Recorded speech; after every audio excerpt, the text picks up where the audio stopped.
No CPC, vocês vão encontrar casos de suspeição e casos de impedimento dos membros do Poder Judiciário, certo?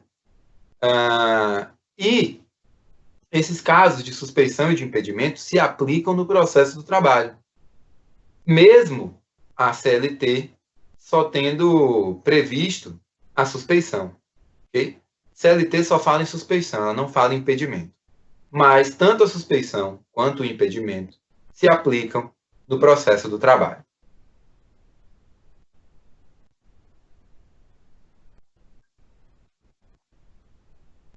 O que acontece, então? Como é que essas matérias vão ser alegadas no processo civil? Bem, que seria objeto de uma exceção lá no processo civil, agora vai ser objeto de preliminar de contestação, certo? Agora que eu digo é a partir de 2015, 2016, certo? A partir do CPC de 2015. Então, tudo isso vai ser alegado em preliminar de contestação ou em uma simples petição acostada aos autos, ok? Protocolizada, então, nos autos. Já a CLT mantém um regramento específico no qual a exceção ela persiste, ela ainda existe, ok? E ela pode ser apresentada tanto no prazo de 5 dias a partir da notificação, quando se tratar de exceção de incompetência, ou no prazo de 15 dias a partir da ciência do fato, quando se tratar de suspeição ou impedimento. E é isso que a gente vai aprender aqui, além de entender o que são, então, essas exceções, certo? Então, na Justiça do Trabalho, a incompetência relativa, que é a incompetência em razão do território, por exemplo, competência territorial, vai ser alegada em sede de exceção. Mas, se a incompetência for absoluta, ela pode ser alegada em preliminar de contestação a qualquer momento, certo? Porque a incompetência absoluta é um vício que não convalesce, não se prorroga a competência que é absoluta. Já a incompetência relativa, se você não excepcionar no prazo, ela se prorroga. Então, na Justiça do Trabalho, a gente tem a exceção de incompetência relativa e a exceção de suspeição ou impedimento, sendo que a CLT só fala em suspeição. Em todos esses casos, em ambos os casos, excepcionou, o processo vai ser suspenso, ok? Então, protocolizada ou protocolada a exceção, o processo será suspenso. É o que diz o artigo 799 da CLT. Já o artigo 800 vai falar um pouco do procedimento da exceção, que mudou, foi modificado com a reforma trabalhista, ok? Então, o que a reforma trabalhista nos trouxe? Nos trouxe um prazo para a apresentação da exceção, que vai ser diferente, muitas vezes, do prazo para contestar.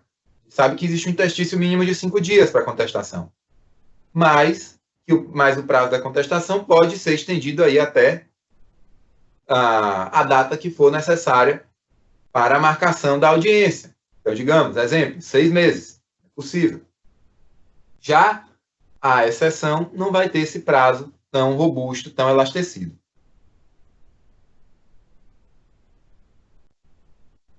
E por que ela não vai ter esse prazo tão robusto? Porque o artigo 800 da CLT, ele vai dizer que é a partir da notificação, aquela notificação que faz, às vezes, da citação no processo do trabalho, é a partir dessa notificação que a gente vai ter a fluência do prazo para apresentação da exceção. Então, o prazo vai ser de 5 dias para apresentar uma exceção de incompetência territorial, de incompetência relativa, certo? Vai ser de 5 dias contados da notificação, que é aquele ato que vai fazer, às vezes, da citação. Portanto, o artigo 800 determina, então, que o réu, o reclamado, vai ter um prazo de 5 dias, contado da notificação, para apresentar a sua exceção de incompetência, dizer, excelência, olha o que ele vai dizer. O autor, reclamante, ajuizou a ação, a reclamação trabalhista, no lugar errado. Porque o local da prestação de serviço foi Lauro de Freitas. E Lauro de Freitas, ele está sob a jurisdição, a cidade está sob a jurisdição de Salvador, e não de Camaçari. Então, não poderia o reclamante ter ajuizado a reclamação trabalhista no foro de Camaçari. Deveria ter ajuizado em Salvador. Portanto, há uma incompetência da vara do trabalho de Camaçari, porque essa vara do trabalho porque a vara do trabalho competente é de Salvador. Okay? É isso que ele vai alegar na exceção. Tem prazo de 5 dias, a partir da notificação, para fazer isso. Então, ele vai, antes da audiência, que também tem esse prazo mínimo de 5 dias, antes da audiência, ele vai apresentar sua exceção de incompetência, sinalizando que se trata de uma exceção, certo? Então, vai ser uma peça apartada, sinalizando a existência de uma exceção, e vai seguir o procedimento que indica a CLT. A partir daí, o juiz vai tomar determinadas condutas na condução desse processo. Primeira coisa que o juiz vai fazer, suspender o processo. Ele vai suspender o processo e não vai realizar aquela audiência de conciliação de que trata o artigo 843. Ele não vai realizar aquela primeira audiência, ele vai suspender o processo e vai não realiza a audiência e vai, então, decidir essa exceção. Veja que quem decide essa exceção, quem decide a exceção de suspeição é o próprio juiz da causa. Ou, desculpe, a exceção de incompetência é o próprio juiz da causa, ao contrário da exceção de suspeição, que a gente vai ver daqui a pouco. Então, na exceção de incompetência, onde a gente está aqui agora, o juiz é quem vai decidir, certo? Ele vai decidir e, antes de fazer isso, ele vai suspender o processo. Então, imediatamente os autos ficam conclusos ao juiz, ou seja, é como se fosse para a mesa do juiz, já que o processo hoje em dia é eletrônico, a maioria dele. E aí o juiz vai intimar quem? O reclamante. Ora, reclamante, o reclamado está dizendo que você ajuizou a reclamação trabalhista no lugar errado.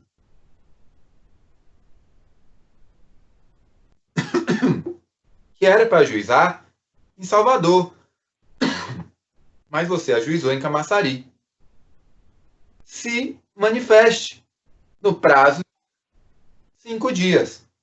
Professor, e se tiver mais de um reclamado, se tiverem vários litisconsortes, o juiz vai intimar todos. Intima o reclamante, todos os litisconsortes, se for o caso, para se manifestarem no prazo de 5 dias. A gente lembra daquele princípio da paridade de armas.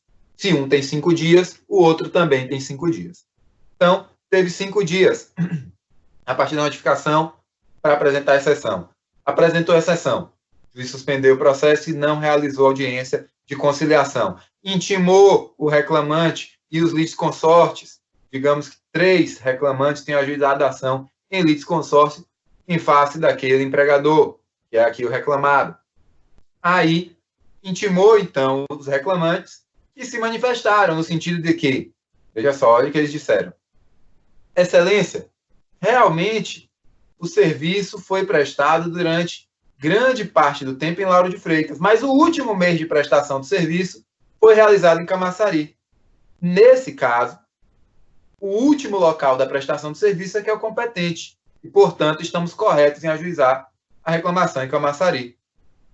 Foi o que eles disseram nessa exceção, na manifestação a essa exceção de incompetência territorial. E aí, o que é que o juiz vai fazer? O juiz deu o prazo comum para eles se manifestarem, 5 dias, ou seja, prazo comum é um prazo de 5 dias para todo mundo, não é 5 para um, depois 5 para outro, depois para outro, porque aí seria sucessivo, porque o prazo é comum, 5 dias para todo mundo.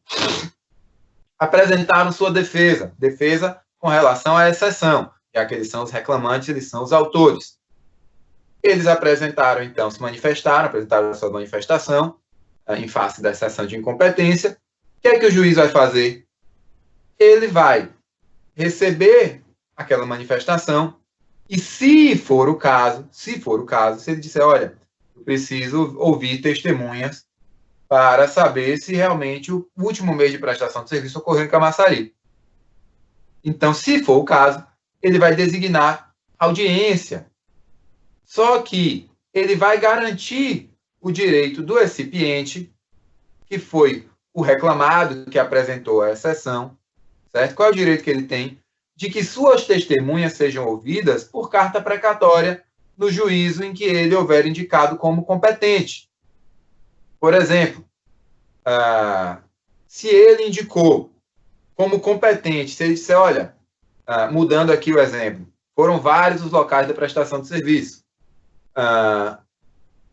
Houve prestação de serviço em Salvador, houve prestação de serviço em Camaçari, mas segundo o recipiente, que é o reclamado, o recipiente diz que o último local de prestação de serviço foi Manaus, e que, portanto, a vara do trabalho competente seria de Manaus. Aí o juiz vai dizer, bem, eu não sei se realmente alguém trabalhou lá em Manaus, mas o recipiente indicou alguns trabalhadores de Manaus que podem comprovar, que podem testemunhar, afirmando que os reclamantes trabalharam por último em Manaus. O que é que o juiz então vai fazer? Ele suspendeu o processo, ele não realizou audiência de conciliação e ele vai designar uma audiência. Mas como as testemunhas estão em Manaus, ele vai, mediante carta precatória, solicitar ao juízo de Manaus, vara do trabalho de Manaus, que ouça aquelas testemunhas e que reduza a termo o depoimento e aquela documentação, para que então ele saiba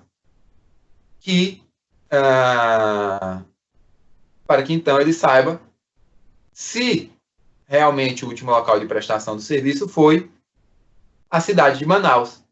Então ele vai garantir ao recipiente que aquele que está dizendo, olha, o autor ajuizou a reclamação trabalhista no lugar errado, e isso vai para a defesa.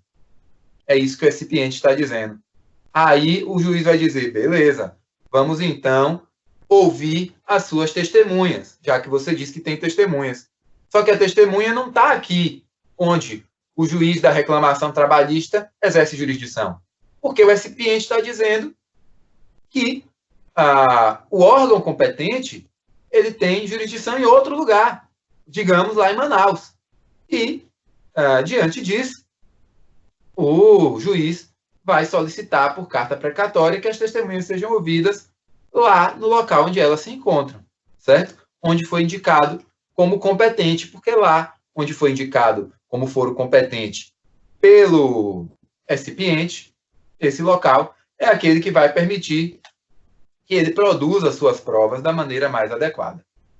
Ficou claro isso com relação à exceção de incompetência, como é que funciona, qual é o procedimento, para que é que ela serve, qual é o prazo, o que é que o juiz deve fazer. Ficou tudo claro, pessoal?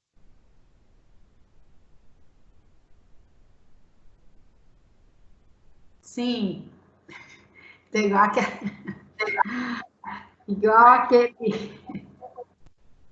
aquele programa, né, professor? Desculpa. Eu disse sim, né? O programa que a pessoa fica com fone no ouvido e não ouve nada. Aí eu falo, sim. Não, mas aqui é diferente, aqui vocês estão ouvindo tudo. Bem, se não estiver ouvindo, se tiver qualquer dificuldade, eu vou postar o link da aula no YouTube, certo? Dessa nossa reunião, para que vocês possam revisar tudo isso direitinho, ok? Fiquem tranquilos quanto a isso. Eu não sei quanto tempo eu vou demorar para poder conseguir procedimento, mas eu acredito que não seja demorado. De todo modo, a interação ao vivo, ela é, com certeza, muito produtiva. Bem, vou começar então a falar agora sobre a exceção de impedimento. Só que para que vocês saibam como é que vai ser e para que serve a exceção de suspeição e de impedimento, é preciso que vocês compreendam que quais são as hipóteses, primeiro, de suspeição ou de impedimento do juiz. Certamente vocês já viram que no processo civil há uma certa racionalidade por trás da separação dos casos de suspeição com relação aos casos de impedimento. Qual é essa lógica? Veja, o caso de suspeição, ele é mais subjetivo. Você precisa de uma maior dilação probatória, você precisa de uma aferição mais profunda para descobrir se o juiz é suspeito ou não. O mesmo pode ocorrer com relação ao perito, certo? E outros órgãos auxiliares do juízo. Mas aqui a gente costuma falar do juiz, certo? Então, essa suspeição vai ser aferida mediante uma análise mais profunda de material probatório. O impedimento, ele é mais objetivo. Você vai simplesmente analisar dados e ver se aquela circunstância fática se encaixa na previsão legal. Vocês vão ver que o impedimento é muito mais fácil de ser comprovado. Pegou, olhou a prova, com uma simples análise racional mais, vamos dizer assim, mais aritmética, mais matemática, você vai conseguir perceber se está presente ou não o caso de impedimento. A suspeição não. A suspeição, ela é mais delicada, ela é mais aprofundada. Vejam só, onde é que está prevista a suspeição na CLT? E a CLT só prevê suspeição, não prevê impedimento, mas o impedimento se aplica aqui, ok? Lá do CPC a gente vai trazer para cá. 801 é o artigo. É o artigo que fala da suspeição no processo do trabalho, e ele está na CLT. Ele vai dizer que o juiz, presidente ou vogal, hoje a gente tem só o juiz federal do trabalho mesmo, que é o juiz de direito, assim, ele é um juiz togado, não é o juiz estadual, que comumente se chama de juiz de direito, certo? Mas ele não é um juiz antigamente chamado de juiz leigo ou juiz classista, que também não se confunde com o juiz leigo do juizado de hoje em dia, que é concursado, que é bacharel em direito. É que antes a gente tinha, eu já falei para vocês, a representação classista no âmbito da justiça do trabalho. Tínhamos juízes que eram representantes da classe dos trabalhadores, representantes da classe da categoria econômica, certo? E esses juízes classistas eram os vogais.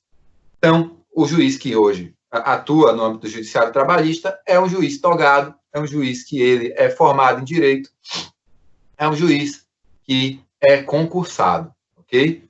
E esse juiz, titular de cargo efetivo, ele é obrigado a dar-se por suspeito e pode ser recusado por uma das partes ou por ambas as partes por algum dos motivos com relação às pessoas ou à pessoa dos litigantes, certo? Com relação aos litigantes. E quais são esses motivos que o 801 vai trazer? Primeiro, inimizade pessoal. O juiz é inimigo do autor ou do réu, do reclamante ou do reclamado. Comprovado isso, ou arguída essa suspeição, o juiz olha e diz: ih, rapaz, esse reclamante é aquele meu arqui-inimigo, que nós temos ferrenhas discussões, que eu o odeio e ele me odeia. Então, eu não devo julgar, não estou habilitado aí, não tenho lisura para julgar esse caso, não vou conseguir agir com imparcialidade. Eu vou me declarar realmente suspeito. Ele tem razão. Não estou habilitado aí para exercer a jurisdição nesse caso em razão da minha suspeição. Outro caso é o caso da amizade íntima. O reclamante ou reclamado excepcionou, ou seja, apresentou aí sua exceção de suspeição, dizendo que o juiz ele é amigo íntimo ou da própria parte que excepciona, ou da sua parte ex-adversa. Então, que o juiz é amigo íntimo da outra parte, para ficar aqui, então, mais dentro do que ordinariamente acontece. Então, o primeiro que vai arguir a exceção de suspeição é aquela parte que sabe que a parte, que seu adversário é amigo íntimo do juiz. Ele vai lá e vai arguir a suspeição e vai dizer, olha, excelência, declare-se suspeito em razão da sua relação de amizade íntima com a outra parte. E aí o juiz vai se declarar suspeito. Ainda, se houver parentesco por consanguinidade ou afinidade até o 3º grau civil, certo? Até o 3º grau civil. Então, parentesco com uma das partes, ainda que seja por afinidade, exemplo, um filho adotivo, um irmão adotivo, vai gerar aí uma suspeição, certo? E no caso de ele ter interesse particular na causa. Então, se o juiz tem interesse particular naquela causa, ele também é suspeito para julgar aquela demanda. Veja que aqui o juiz pode declarar-se suspeito por razão de foro íntimo, o juiz pode se julgar suspeito e remeter os autos para o seu substituto legal, mas ele não pode, não é a ele que compete julgar essa exceção de suspeição quando ela for improcedente, ok? Porque quando ela for improcedente, o procedimento vai ser outro. Porque ele vai apresentar as suas alegações e remeter os autos para o tribunal. E aí é o tribunal que vai dizer se ele é suspeito ou não. A gente vai chegar aí daqui a pouco. Primeiro vamos nos fixar sobre as hipóteses de suspeição. Valendo a pena a gente relembrar aquele sistema de nulidade trabalhista, certo? Que uma nulidade deve ser a primeira oportunidade que a parte tiver para falar nos autos. Ou seja, o parágrafo único do 801 vai nos lembrar que essa sistemática se aplica aqui também, certo? Então, se o recusante, que é o expiente, ele houver praticado algum ato pelo qual ele consentiu na pessoa do juiz, ou seja, ele disse, o juiz tem uma relação com a outra parte, mas não é amizade íntima, ou é uma amizade íntima, mas ele tem uma certa amizade comigo também, nós dois temos uma proximidade, o reclamante e o reclamado temos uma proximidade com o juiz, então isso não vai afetar em nada a decisão dele, ou se for afetar, afeta por dois lados e tal, enfim. O recusante, o pretenso recusante, tinha ciência da situação e não arguiu aquela suspeição. E aí depois a decisão lhe foi desfavorável e agora ele quer arguir. Aí não, aí ele não vai mais poder. Porque se o recusante praticou um ato no qual ele consentiu na pessoa do juiz, ou seja, ele continuou praticando todos os atos normalmente, sem apresentar nenhuma impugnação, e aí no momento que a sentença foi proferida, agora decidiu contra mim, ele é suspeito, aí não vai ser aceito. Ele não mais poderá alegar exceção de suspeição, ok? Se ele praticou atos que consentiam na pessoa do juiz, ele não pode mais alegar exceção de suspeição, salvo se sobrevier um novo motivo. Aí a circunstância muda de figura. Sobreveio um novo motivo, surgiram fatos novos, ou ele ficou ciente de novos fatos que já haviam acontecido antes, mas ele não tinha esse conhecimento, aí a circunstância muda. Mas se ele consentiu e nada mudou, aí ele não pode mais excepcionar. Vale lembrar que a suspeição não será admitida também se do processo constar que o recusante deixou de alegar essa exceção anteriormente, quando já conhecia, ou que, depois de conhecida, aceitou o juiz recusado, ou finalmente se procurou de propósito o motivo de que ela se originou. É praticamente a adoção de toda a teoria da nulidade dos atos processuais no que diz respeito aos fatos que originam a suspeição. Ou seja, está dizendo, olha, se você procurou de propósito, em inimizade com o juiz, você não vai conseguir tornar o juiz suspeito, ok? E aí, aqui vale a pena a gente falar da suspeição no âmbito do CPC, certo? Porque,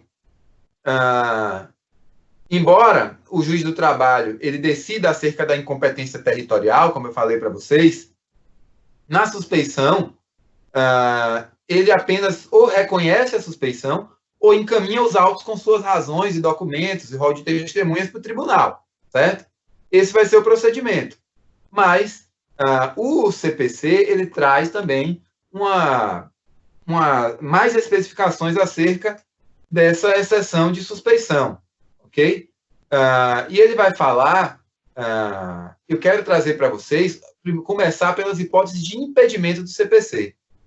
Pessoal, eu vou pegar um pouquinho mais de água e em 1 minuto eu retorno para a gente falar sobre essas hipóteses de impedimento e de suspeição.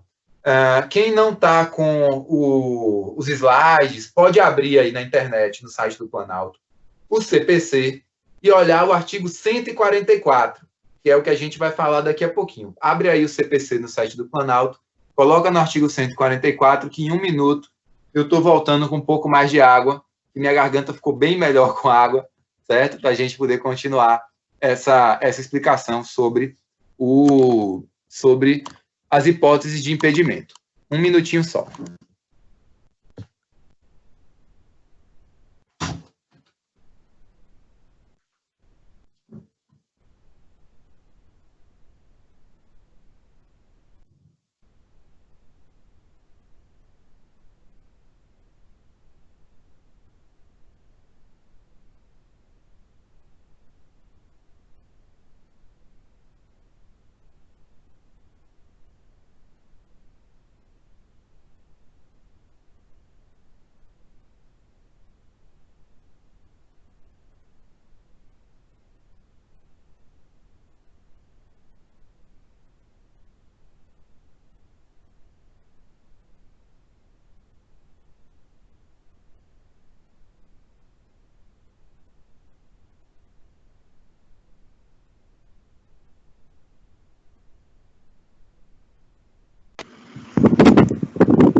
E aí, minha líder Aline?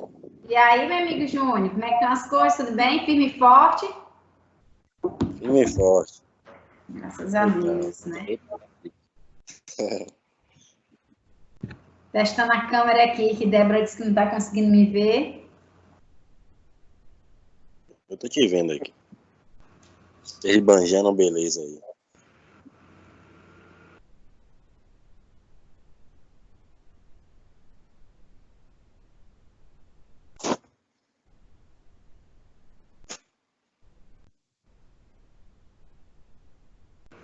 Pessoal, antes do professor chegar, senão eu vou acabar esquecendo. Ele disse logo no comecinho, todas as aulas do AVA, na pré-aula, existem algumas perguntas. Então, ele pediu para a gente começar a responder essas perguntas no caderno e consolidando, que vai chegar um dia aí que ele vai pedir essas perguntas todas prontas e a gente vai mandar para ele via e-mail digitalizada, porque aí elas servirão como notas para as parciais. Mas lembrem-se também que há aquela divisão que vocês já foram comunicados pela instituição, da nota parcial em 4 partes.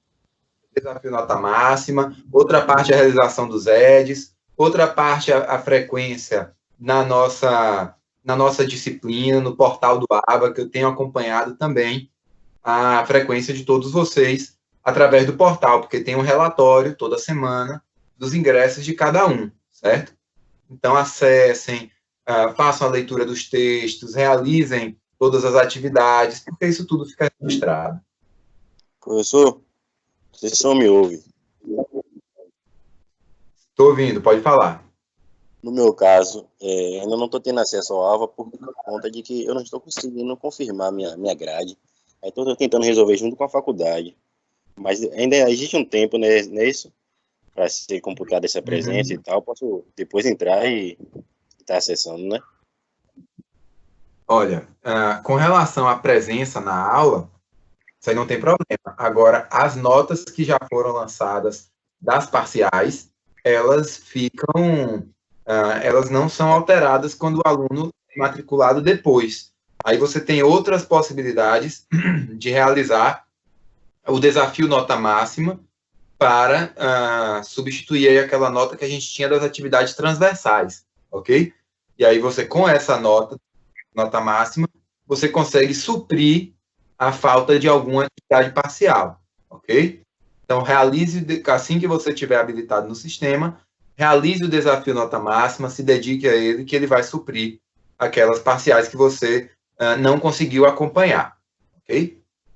Ok, no meu caso, nem não está matriculado. Eu estou matriculado, não estou conseguindo. Eu abro meu portal, só que não estou conseguindo acesso ao AVA, no caso.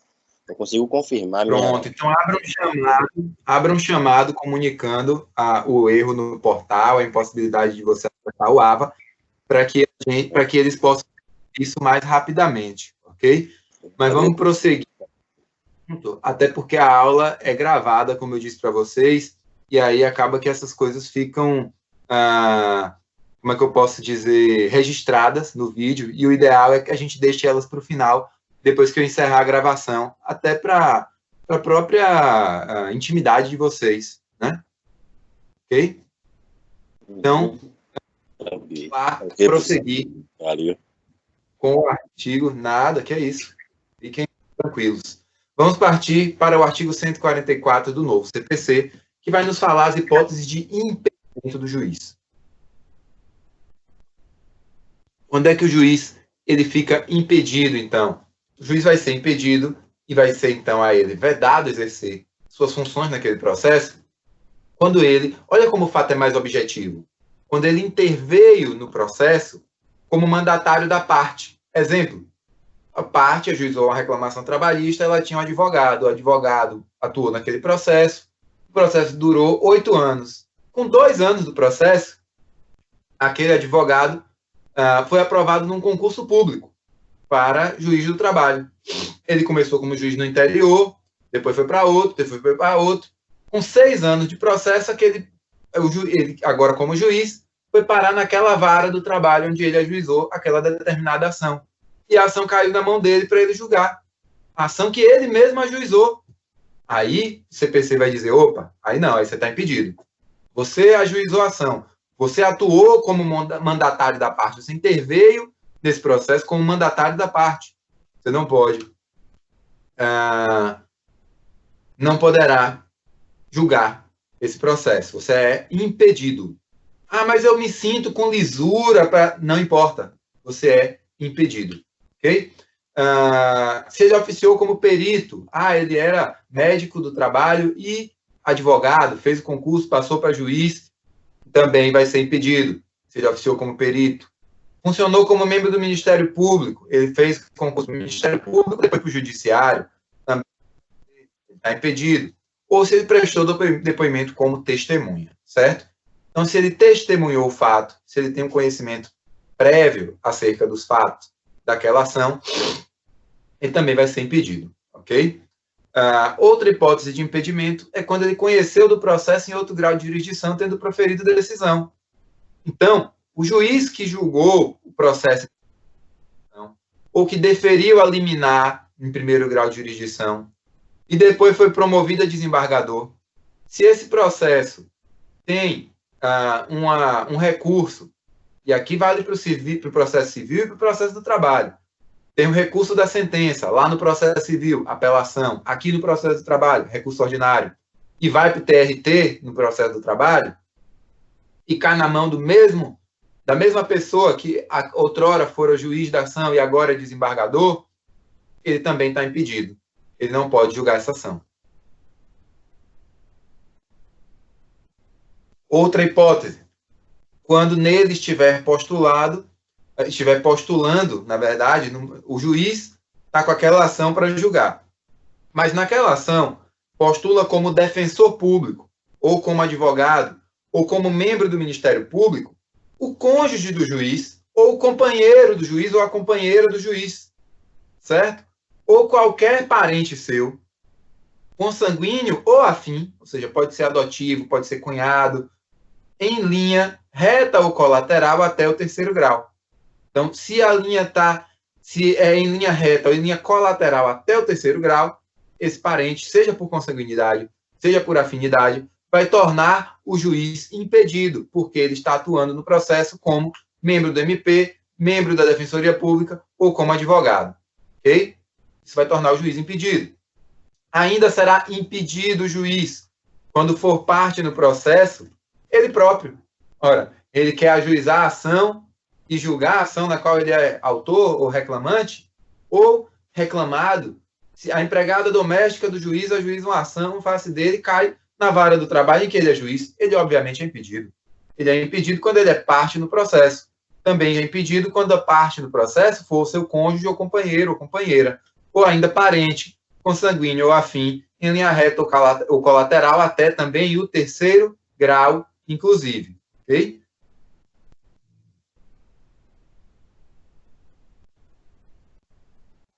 Prosseguindo com os casos de impedimento. Se o juiz for sócio ou membro de direção ou de administração de pessoa jurídica que for parte no processo, ou ainda, se o juiz for herdeiro presuntivo ou donatário, ou ainda empregador de qualquer das partes. Então, a empregada doméstica do juiz ajuizou uma ação contra o ex-empregador doméstico dele. Esse juiz, o ex-empregador doméstico dela, né? Esse juiz, que hoje é empregador dela, ele pode nem conhecer o ex-empregador doméstico dela, mas ele vai ser impedido. É o inciso 6º. Ele não pode ser empregador de nenhuma das partes. Também, se figurar no processo, instituição de ensino com a qual o juiz tenha relação de emprego, ou ainda que ele tenha uma relação de prestação de serviços civis, certo? Então, se o juiz presta serviço para uma faculdade, ou se o assessor do juiz, ou o perito do juiz é professor na faculdade ou na escola, todos esses juízes ou auxiliares do juízo serão impedidos, ok? Ainda, 2 casos que chamam a atenção no novo CPC são quando o juiz, na verdade, quando na ação figura como parte cliente do escritório de advocacia, do cônjuge do juiz, ou do companheiro do juiz, ou de um parente do juiz que é advogado, seja esse parente por consanguinidade ou afinidade, seja ele colateral ou em linha reta, mas até o terceiro grau, inclusive. Okay? Então, até o terceiro grau, esse parente, se tiver um escritório de advocacia, assim como cônjuge, companheiro, vai fazer com que o cliente do escritório torne o juiz suspeito, ainda que esse cliente esteja patrocinado por outro advogado de outro escritório.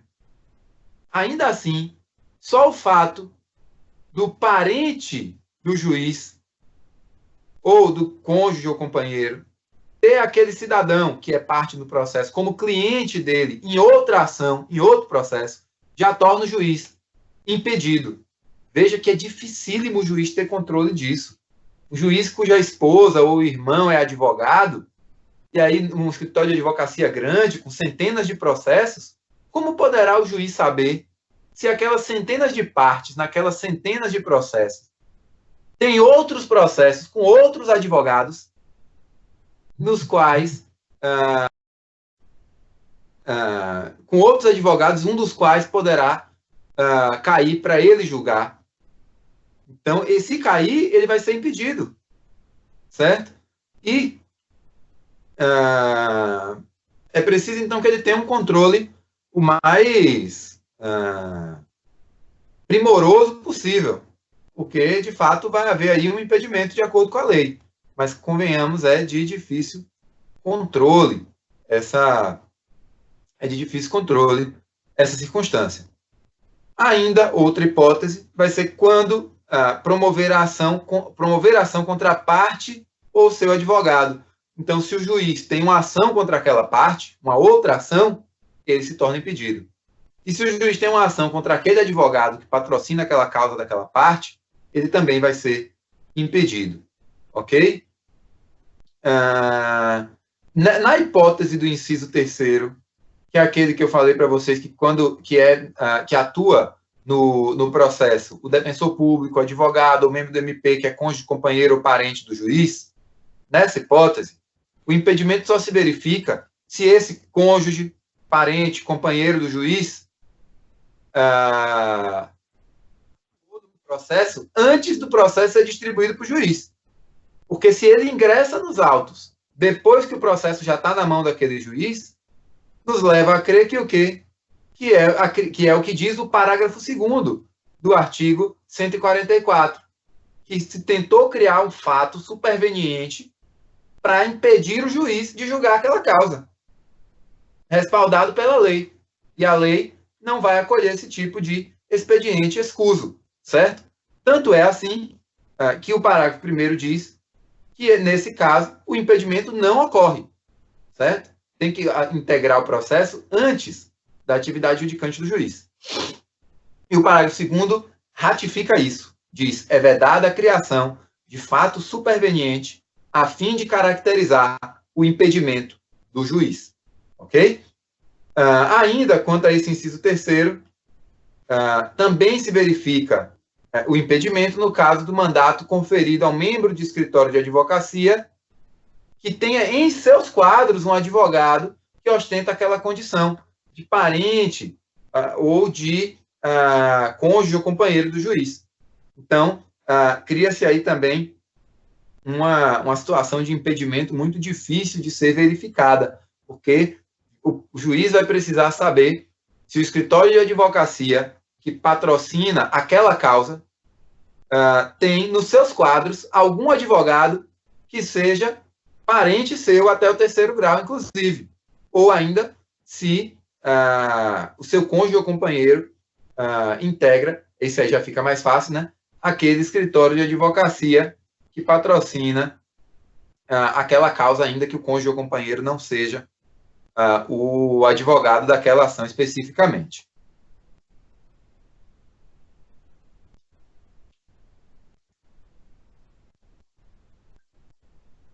E aqui eu vou falar um pouco dos casos de suspeição no CPC, certo? Que a gente está falando aqui no CPC. Vocês vão ver que alguns são repetidos da própria CLT e vão perceber como segue essa lógica de que a suspeição é mais difícil de ser provada. Então, a suspeição ocorre quando a suspeição do juiz, amigo íntimo ou inimigo de qualquer das partes ou de seus advogados, do juiz que receber presentes de pessoas que tiverem interesse na causa, antes ou depois de iniciado o processo, certo? Ou que ele aconselhar alguma das partes, o juiz que subministrar meios para atender as despesas do litígio, ou seja, custear alguma despesa do reclamante ou reclamado. Então, você pensa, o juiz ficou com peninha do reclamante, pobrezinho, que não tinha dinheiro para trazer a testemunha para o dia da audiência, e aí ele falou isso na primeira audiência, o juiz marcou a audiência digamos, a audiência de instrução e, diante daquele fato, ele presenteou o reclamante com um voucher que ele possuía e nem ia utilizar, de uma viagem de ônibus para que a testemunha pudesse vir comparecer naquela audiência. Nesse momento, o juiz já se tornou impedido.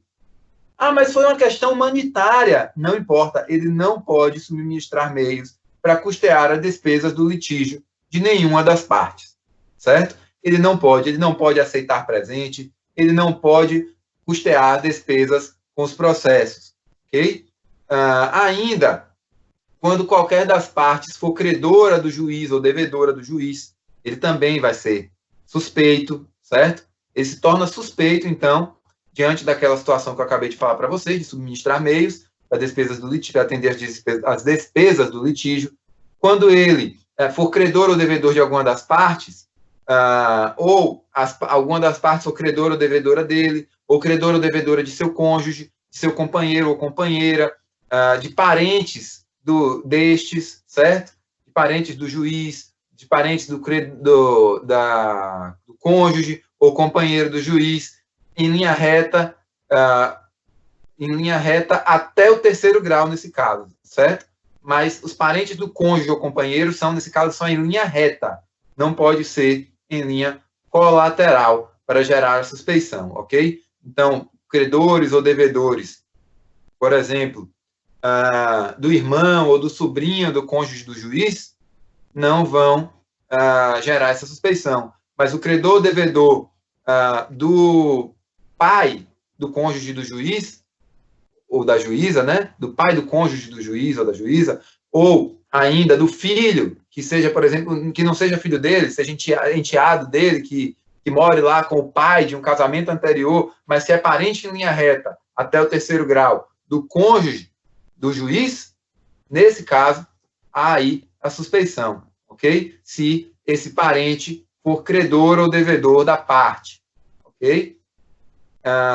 Ainda, se o juiz tiver interesse no julgamento do processo em favor de qualquer das partes, também vai acarretar a suspeição.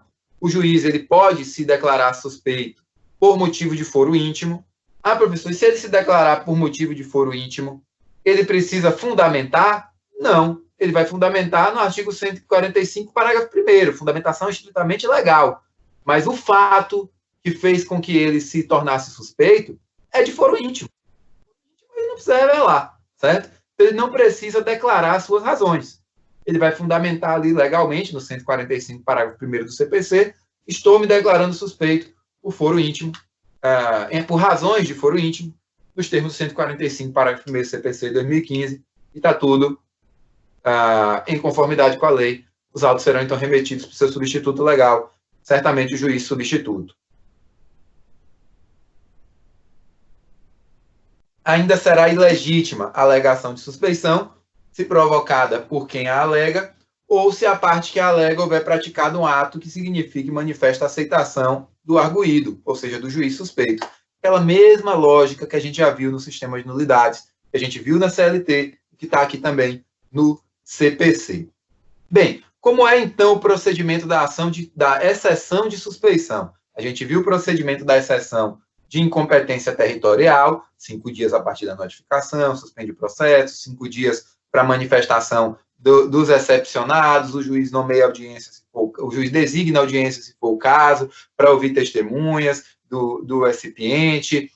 Se o recipiente alegou que o local onde que seria competente é distante e precisa aí ouvir essa testemunha em outro lugar, o juiz vai deferir a oitiva dessa testemunha por carta precatória naquele juízo competente. Mas agora a gente vai falar de outro caso. São todas as hipóteses que a gente falou aqui até agora. Que hipóteses? Hipótese de impedimento ou de suspeição do juiz. Como é que funciona? Você descobriu que o juiz é parente do advogado da outra parte. Você diz, opa, caso de impedimento. Eu quero, então, arguir a minha exceção de suspeição nos termos da CLT. Como é que eu vou fazer isso? Primeiro, você vai fazer uma petição de exceção de suspeição, que vai ser dirigida ao juiz do processo. Uma petição dirigida ao juiz. E o prazo para fazer essa petição é de 15 dias contados do conhecimento do fato. Professor, não é da notificação, não, lá no começo do processo? Não. Depende de quando você tomou ciência do fato. Se você tomou ciência do fato com a notificação, aí da notificação. Mas se você tomou ciência do fato depois, inclusive, de já você tem 15 dias contados a partir do momento em que você teve conhecimento desse fato. Tomou conhecimento do fato, tem 15 dias para apresentar a exceção de suspeição, petição dirigida ao juiz, contendo aí a fundamentação legal, com base na CLT ou, se for o caso, do CPC, apresentando os documentos que comprovam aquilo que você está alegando, apresentando o rol de testemunhas, se houver, certo? E aí o juiz vai ter duas opções. diante dessa exceção de suspeição, ele vai receber a exceção e vai ter duas opções. Primeira opção, ele olha e diz, realmente sou suspeito, me declaro suspeito. Pronto. Se ele olhou e disse, o excipiente tem razão, ele vai se declarar suspeito e imediatamente remeter os autos ao juiz substituto, ao seu substituto legal, que vai estar lá na Lei de Organização Judiciária disposto quem é o juiz que vai substituí-lo, ok?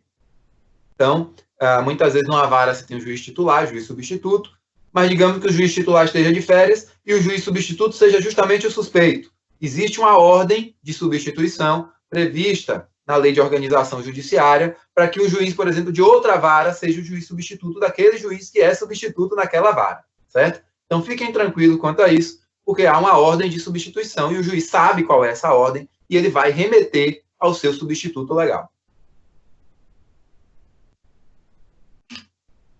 Agora, se o juiz olha para aquela exceção e diz, não sou suspeito, não. Eu mesmo não. Eu não sou suspeito nesse caso. Aí ele vai julgar improcedente? Não. Aí não é ele que julga. Aí, quando ele não reconhece que ele é suspeito, ele vai elaborar suas razões, juntando a elas os documentos que comprovam as alegações dele, nas razões do juiz. Ele vai juntar o rol de testemunhas, se houver, e ele vai fazer tudo isso também em 15 dias, certo? Em 15 dias.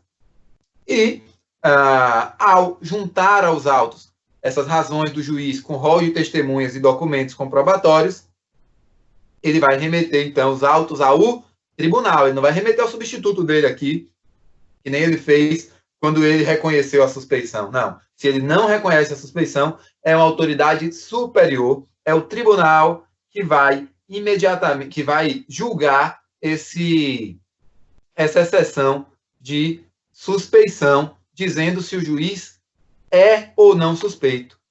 Professor, e se o juiz não for suspeito na opinião do tribunal? Aí o processo não tinha ficado suspenso, porque a gente viu que ambas as exceções suspendem o processo no âmbito trabalhista. O processo estava suspenso. Aí foi para o tribunal, a exceção de suspeição. O tribunal disse, epa, esse juiz não é suspeito coisa nenhuma, o processo volta a correr. Mas e se o tribunal disse que o juiz era suspeito sim, que ele era amigo íntimo de uma das partes? Nesse caso, o juiz, acolhida a alegação pelo tribunal, tratando-se de impedimento ou de suspeição, tanto faz, certo? Ambos se aplicam ao processo do trabalho, embora a CLT só se refira expressamente à suspeição, mas reconhecida a alegação, acolhida, então, a alegação pelo tribunal. O tribunal, sabe o que ele faz? Ele condena o juiz, ele condenará o juiz nas custas, porque aquele procedimento tem um custo, e o juiz vai pagar as custas desse procedimento de exceção de suspeição. Ele condena o juiz nas custas, certo? E, ao condenar o juiz às custas, ele vai remeter os autos ao substituto legal do juiz, porém, o juiz que foi declarado suspeito pelo tribunal e condenado em custas, ele pode recorrer dessa decisão, certo? É o que nos diz o parágrafo 5º do artigo 146 do CPC, ok? Então, esse é o procedimento. Tratando-se de impedimento ou suspeição que seja acolhida pelo tribunal, o tribunal condena o juiz em custas, remete os autos ao substituto legal, e o substituto legal é quem vai prosseguir com o julgamento. O juiz que foi declarado suspeito pode recorrer daquela decisão, ou ele pode não recorrer e pagar as custas e pronto, ok?